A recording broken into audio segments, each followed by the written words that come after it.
Indonesia terkenal dengan keanekaragaman hayati.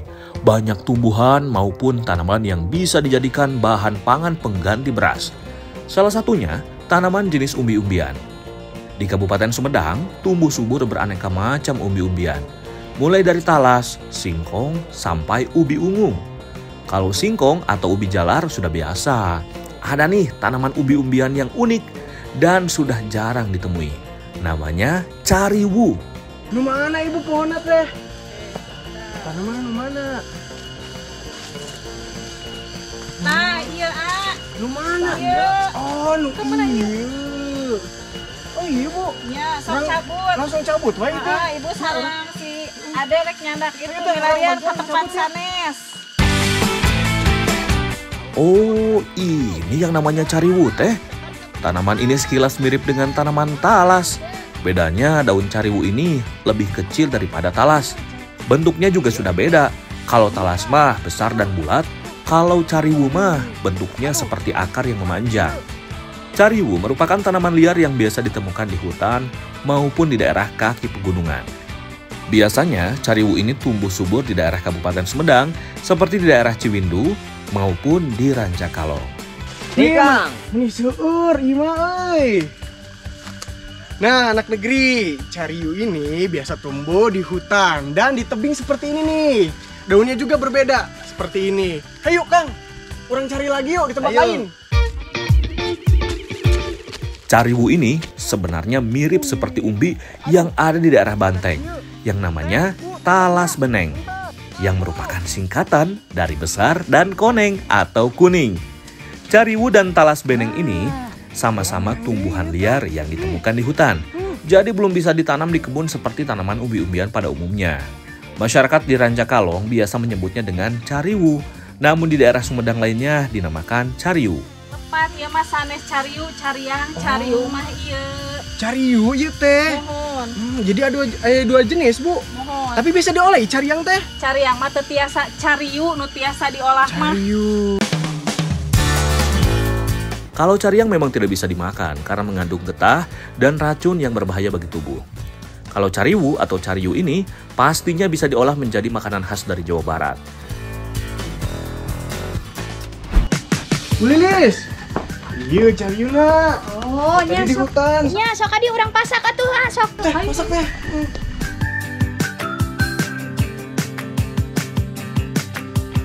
Cariwu ini bisa dimasak menjadi beraneka macam masakan khas Sunda. Kalau di Rancakalong mah, cariwu ini biasa dijadikan sayur lodeh. Nah, iya. Gitu. Heeh. Bersih. Sayur lodeh yang berbahan baku tangkil, tempe, tahu, dan labu sayur ini ternyata bisa ditambah dengan cariwu juga loh. Sama seperti membuat sayur lodeh pada umumnya, kita memerlukan yang namanya santan kelapa. Santan yang digunakan cukup banyak ya, jadi marut kelapanya harus banyak juga. Ayo Ibu Lilis, semangat marutnya. Bu, marutnya udah. Kalau Abdi bagian mengurus cariwunya, cariwu yang baru kita ambil di hutan tadi, kita kupas bagian kulit luarnya. Karena cariwu ini memanjang, jadi agak sulit mengupasnya. Harus dipotong kecil dulu, baru bisa dikupas. Sama seperti talas, cariwu memiliki getah pada saat sudah dikupas. Getah ini kalau kena kulit bisa gatal. Tapi tenang, saudara-saudara, Abdi punya solusinya. Nah, anak negeri, karena si cariu ini banyak getahnya, jadi kita harus rendam pakai air garam. Bener, Bu? Kita lanjutin ya masaknya. Kalau sudah direndam, baru deh bisa diolah dan dimasak menjadi sayur lodeh. Untuk membuat sayur lodeh ini tidak hanya ada cariwu saja. Ada bahan-bahan pelengkap yang lain seperti tempe, tomat, labu sayur, kacang panjang, dan ada juga jagung manis. Semua bahan-bahan tadi kita potong-potong kecil. Untuk bumbunya mah tidak ada yang diulek ya. Bawang merah, bawang putih, dan cabai hijaunya diiris tipis-tipis. Jadi ini pasak ke sana tuh langsung. Siap Ibu, orang masak. Iya teh, orang masak teh.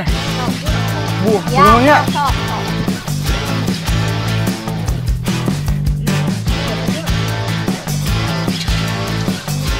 Saatnya kita masak sayur lodeh cariwunya. Yang pertama kita masak yaitu santan kelapanya. Tempe Untuk sayur lodeh, semua sayurannya harus dimasukkan secara bersama-sama. Jadi nggak ada yang misah atau dimasukkan terakhir ya. Potongan tempe dan sayuran seperti jagung, labu sayur, kacang panjang, dan cariwunya dimasukkan secara bersama-sama. Nah, atung hilap bawang. Selanjutnya, dimasukkan potongan bawang merah, bawang putih, dan cabai hijau. Setelah dimasukkan semua, masak hingga kuah santannya menjadi berkurang. Nah, uniknya nih, kalau memasak sayur lodeh cariwu ini, santannya dimasukkan 2 kali. Untuk pertama, santan yang lebih kental. Nah, kalau yang terakhir, kita masukkan santan yang agak encer. Tujuannya agar santannya tidak mudah pecah dan rasanya menjadi lebih gurih. Jangan lupa tuh, tambahkan gula merah, gula, dan garam agar sayur lodeh cariwunya semakin raos pisan. Setelah semua sayurannya menjadi empuk, tandanya sayur lodeh cariwunya sudah matang. Sayurnya menggoda pisannya.